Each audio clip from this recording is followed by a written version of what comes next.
We've held them down. And the best ones, you really don't hold down for an entire game. They're going to get their catches. Your job is to keep them from being big-time catches that break you down totally. Ready. Here's a 2nd and 7. Got a man open, it's Sutton. And he'll be taken down, but not before he gets into enemy territory. 13 yards as the Vikings pick up the first down. I think it all came together there. In-breaking route, drove it with excellent pace. Money throw right there to move the sticks. Ready? 30 base. 6-6, pull it high. Get it. On 1st and 10, Tanner. And that will be incomplete. Would have been a big hitter if they had connected. Instead, it's 2nd down. So after the incompletion on 1st, now 2nd and 10. Throwing again. Tanner. This one complete to Ingram. And he's got this down a yard or two shy of the 40 before he's out of bounds. And now on 3rd down, they'll need to get it to the 36 to pick up the first. Ready to go. From the gun, Tanner. Looking left side, and he's got a man. That's Briggs. Touchdown, Vikings! In for the score. And the Vikings are able to close the gap just a bit. Well, if you've got him in your fantasy league, you like his production, his 2nd touchdown of the game. But right now, his team is trailing. Fortunately, he's playing pretty well and trying to keep them in it. Yeah, they might need a little more from him here. Yeah, I wouldn't be surprised if they continue to call his number. Right now, he needs his defense to step up and give him a chance.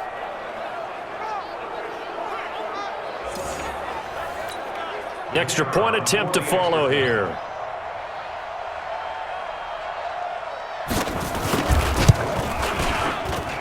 And that'll cut the lead down now to 18.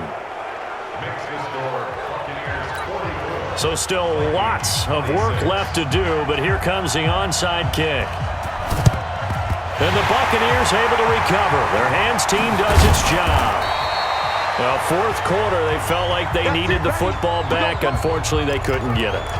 And I know we brought analytics into the game, and someone has said here that the data says that when a team's expecting an onside kick, 80% of the time, the team expecting it, they do actually recover the ball, which is what we saw here. I just wonder if that number is much more of a anecdotal type of a number. Kind of like when the coaches tell us, well, when you score on special teams, 93% of the time you win the game. I'm still waiting to see that number is empirical. Our eyes and attention are on the fullback. Big time carry, big yardage. But how about the guys up front, the offensive line? A lot of people think they may have to block it differently for the fullback to get big yardage. They really don't. Because he's big, strong, and powerful, a lot of times he makes his own way. They may not have to block as hard. And maybe a measure of revenge there. He's had his way in this one, but this time they get him behind the line. It'll be a loss of a yard, and it'll be 2nd and 11. The short field shrinks even more with the type of bodies they brought in on that play. Those extra tight ends, they weren't able to secure their blocks, and that one ended up going backwards.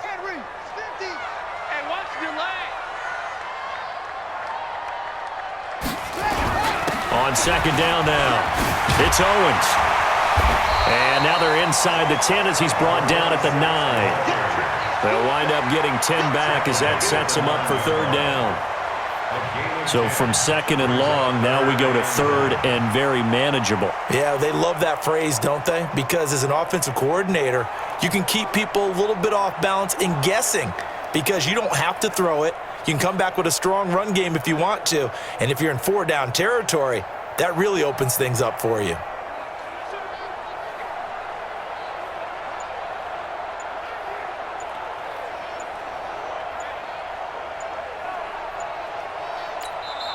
Now the Bucs going to use the first of their timeouts. That'll leave them with 2 remaining. We'll be back after this. The Bucs on 3rd down. Not so hot. 2 for 9 to this point. They're up against a 3rd and 1 situation. They'll keep it on the ground. Owens. And that one going nowhere from the start as he's met in the backfield and goes backwards. I have zero rooting interest in either team in this game. I only want a good game. But with all the offense we've seen from them tonight, It's kind of nice to see the defense step up and make a big play. Yeah, I was wondering if they were ever going to get him in the back. Now the holder's going to keep it. He's going to try to run for it. And they're able to pick up the first and keep possession. So the decision to go for it turns out to be a good one. They get a couple of yards, and as a result, the drive keeps moving. It's now 1st and goal. Offense back out now for 1st and goal after the successful fake.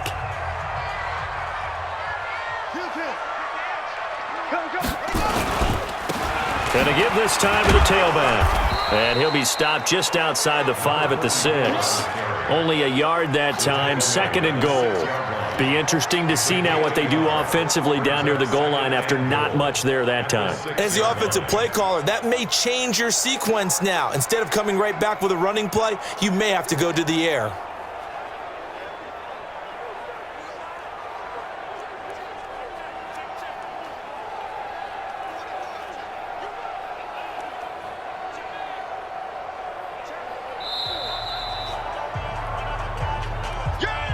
Two minutes left to play in this football game here on EA Sports.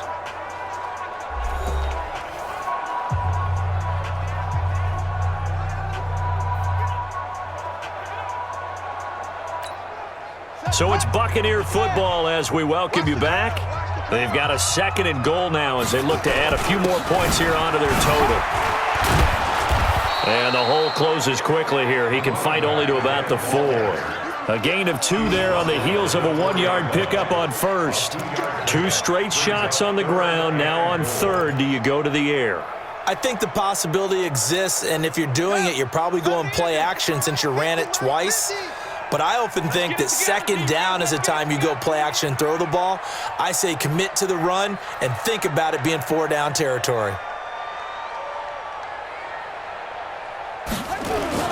Off the bootleg. Black. Oh, he almost intercepted it. They're just forcing it into too many tough spots. That was almost a 4th pick of the game. And now 4th down. Not only was the call spot on, how about the execution of that defense right there? Zone was absolutely locked up tight. He was trying to force it in there on 3rd down. But if there's a time to force it, he felt like he needed to make a play, right? Yeah, exactly right. 3rd down, you got to try and find something. There's nothing available there for him. Come on, fellas.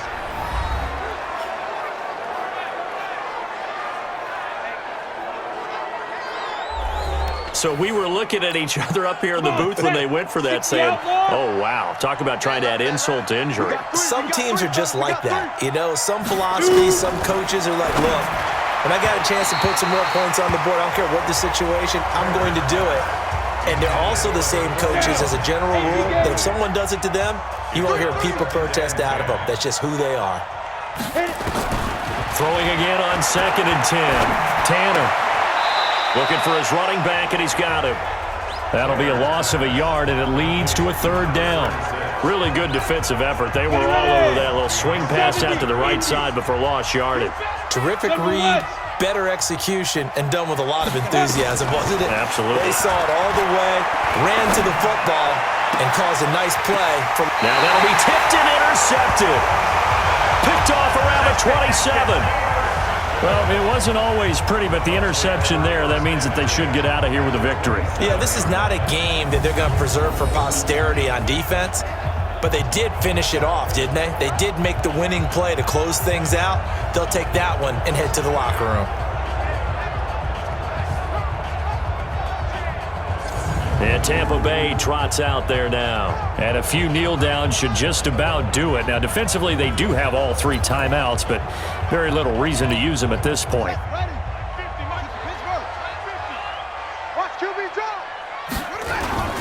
On 1st down, it's Owens.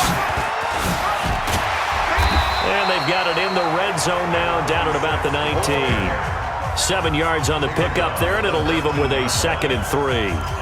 Good gain there on 1st down. It keeps them in a running situation, probably. They did everything right on that play, didn't they? They got the leverage up front, good blocking, nice hole for him, ends up picking up nice yardage, stays in bounds to keep the clock rolling. They are in charge of this scenario right now. They want to stay that way. And not in any rush offensively.